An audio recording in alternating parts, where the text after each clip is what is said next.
I never thought I'd see the day when I had to slap handcuffs on somebody who called the cops on me right on my own land at sunrise just because she thought my farm was her personal parking lot. But here we are.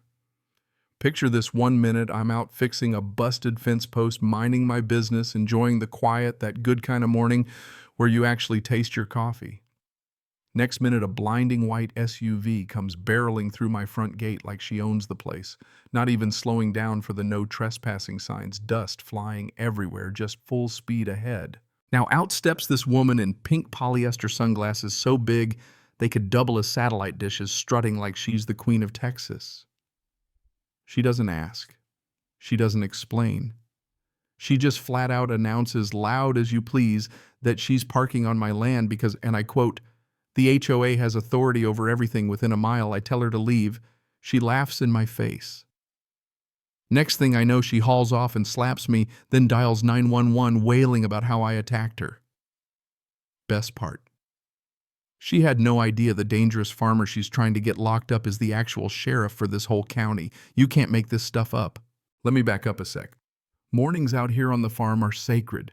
There's a rhythm to it.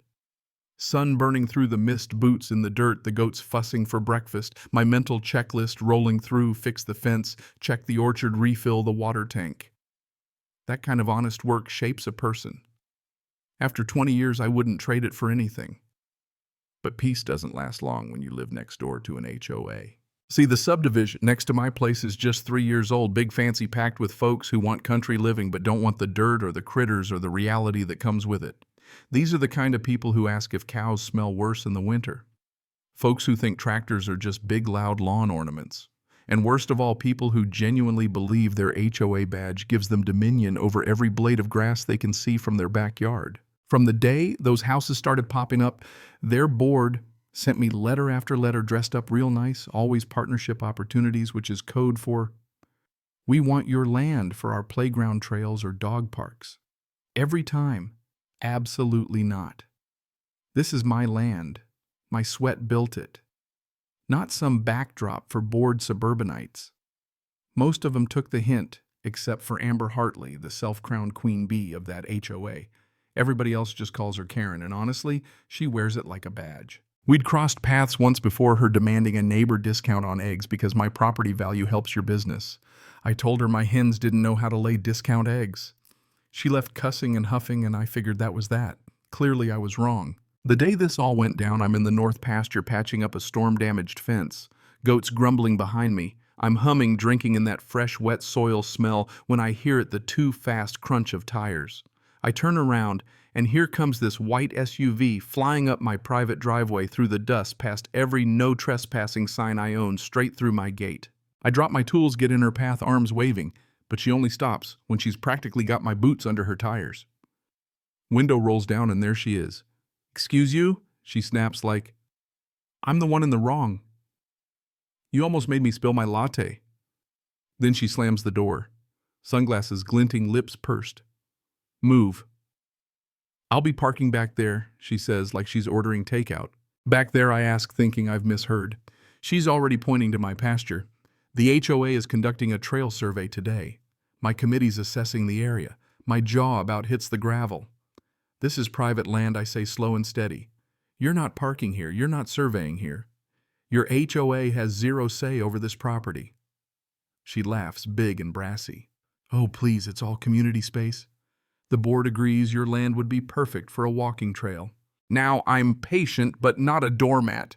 "Ma'am, last time, turn around and leave." She pulls her head back like I'd insulted the Pope.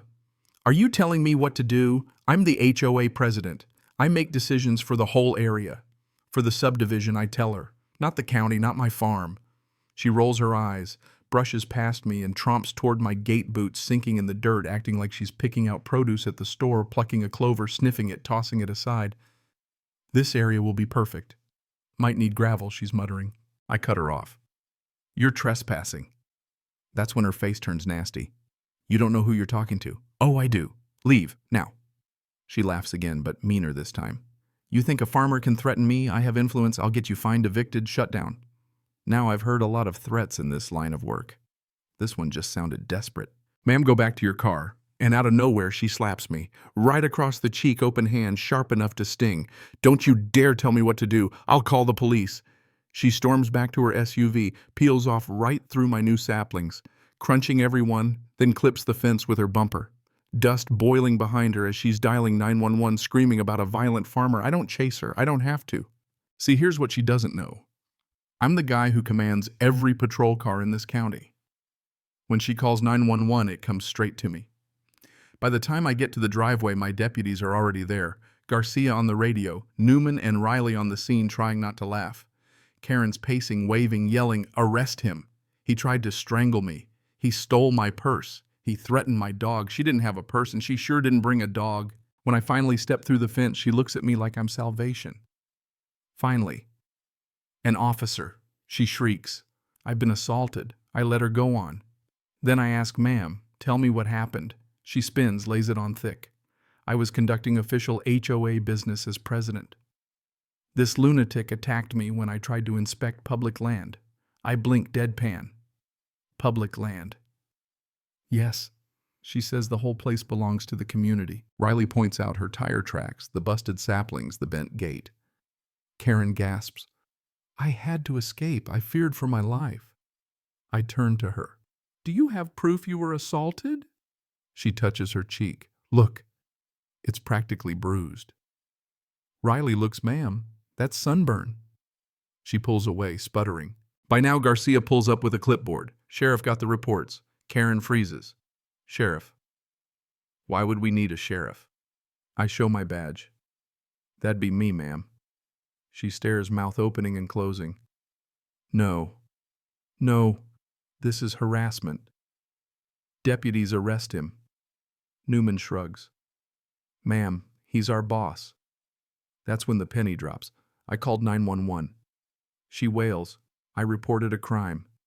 Yeah, I say a false report. You slapped me. That was self-defense. You slapped me first, I point out. We lay out the facts: trespassing, property damage, false report, assault. She looks around, desperate, pleading, "He's just a farmer."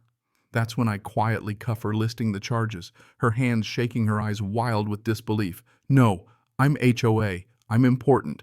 That's your problem, I say. You think HOA power works everywhere, not here. She's still ranting about lawyers and influence as Riley leads her to the cruiser. The goats are back to their morning chorus. Newman checks. You all right, Sheriff? Hurts a little, but I've had worse. He nods toward the pasture. Want us to document the damage? Yeah, put it all on record. I watch as they photograph the wrecked fence, the ruined trees. HOA. Karen came in swinging fake authority, but today reality hit back. As Riley's cruiser rolls away, her voice fades more like a balloon losing air than a queen with a crown. I walk the damaged saplings, deer fence, tire ruts, feeling something heavier than anger. Not rage, disappointment. The kind you get when someone trashes what you built without ever stopping to understand why it matters. That's when old Hank Delaney, my neighbor, pulls up. He leans out the window. Heard a ruckus. What happened? Sheriff.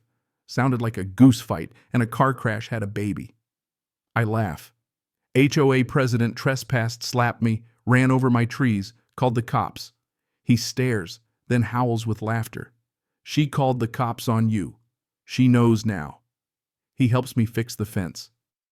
Grumbling. These HOA folks want the view, not the work. Want control, not community. Couldn't have said it better myself. Back at the station, Karen's losing steam in the holding cell. She tries to shout, threaten, bargain, but the fight's leaving her. When I go to talk, she's all posture and no backbone, arms crossed, hair wild, the HOA pin missing from her lapel.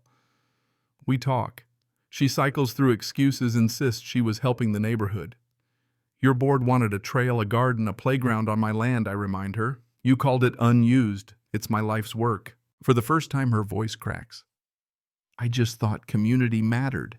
Community doesn't mean taking what's not yours, I say. You believed you had authority. That doesn't make you untouchable. She looks down. What happens now? Court, fines, community service. Maybe jail, depends on the judge. Your neighbors will find out. That hits her harder than anything else, the idea of losing her crown. Next morning, the courthouse is a circus.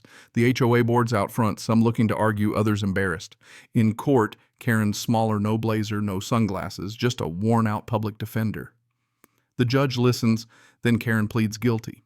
She tries to apologize not for being caught, but because she finally gets it. Her authority didn't mean she could trample others' rights.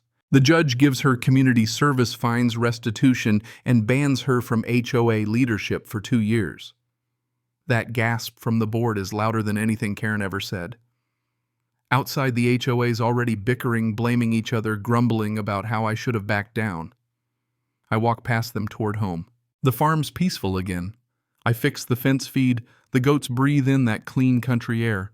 Later, I find a letter taped to my farm stand, shaky handwriting, just 3 words: "I'm truly sorry, Karen."